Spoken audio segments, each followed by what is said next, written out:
Hi, I'm Adrienne White. Sometimes professional event organizers ask me for video examples of my work, and I have a confession to make. Except for a black and white done a few years ago at an event that was recording it, I don't have any. You see, when I'm hired to do a keynote or a presentation or a workshop, my focus is on the client, what's important to them and what they need. And from that point, it's all about the audience, informing them, inspiring them, and maybe even transforming part of their world. So I hope this short video and a couple others you'll find will inform your decision to bring me in and touch the hearts and minds of your audience.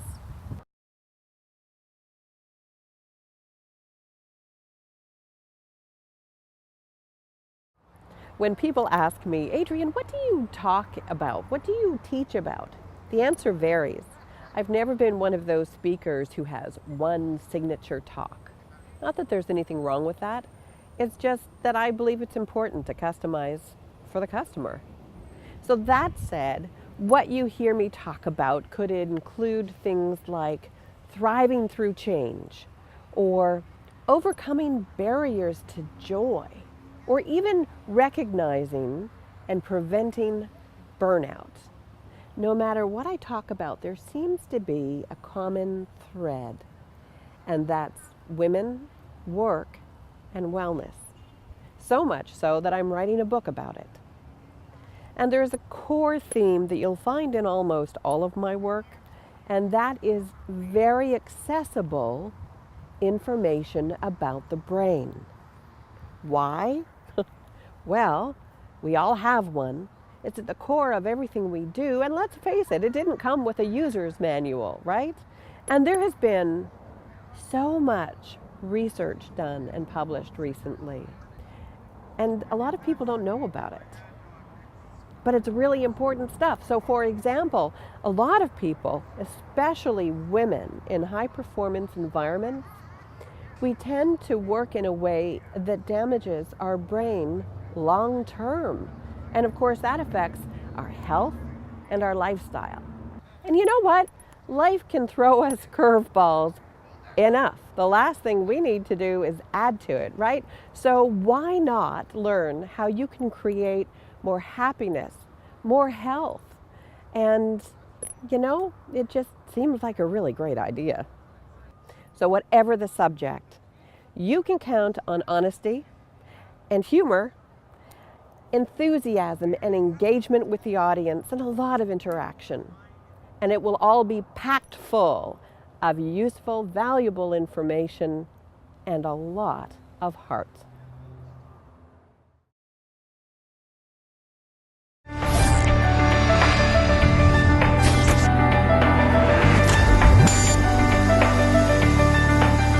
Why is change so difficult?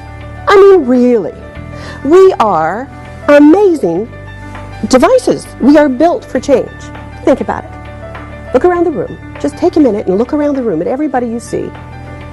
And it's also a good chance to stretch your neck. And every single person you see started as two cells. And then 9-ish months later, here we appeared as fully formed human beings. Now that process was the mother of change.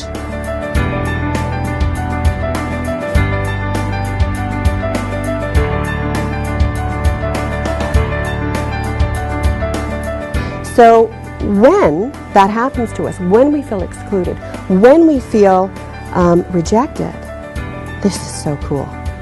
The part in our brain that lights up in activity is right by the part that registers as physical pain. So, do you want to take a sledgehammer to everybody? Well, hopefully not. So, if you remember this, just this one little thing, that maintaining a person's status can really help their brain work better for them, for you, and as you can imagine, this has implications far beyond the workplace.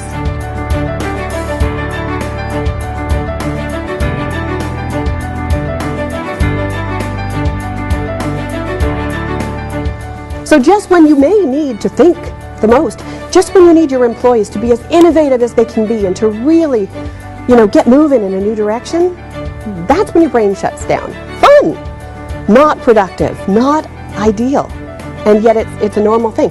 Have any of you watched, this is classic for teenagers, right? But not just. Have you ever watched somebody who was just reamed out, privately or whatever? Their status, was threatened in a big way, even though they wouldn't have necessarily joined those things up. But they were just reamed out. And for the rest of the day, they can't seem to get anything right. Have you ever experienced that? I know I have. So, when you just can't win for losing, very often that's what's happened. Your body perceived somewhere that there was a threat and that you were under attack in some way, shape, or form, and it's diverted the energy, it's gone back here, and, well, you're alive, but you're not thinking so well.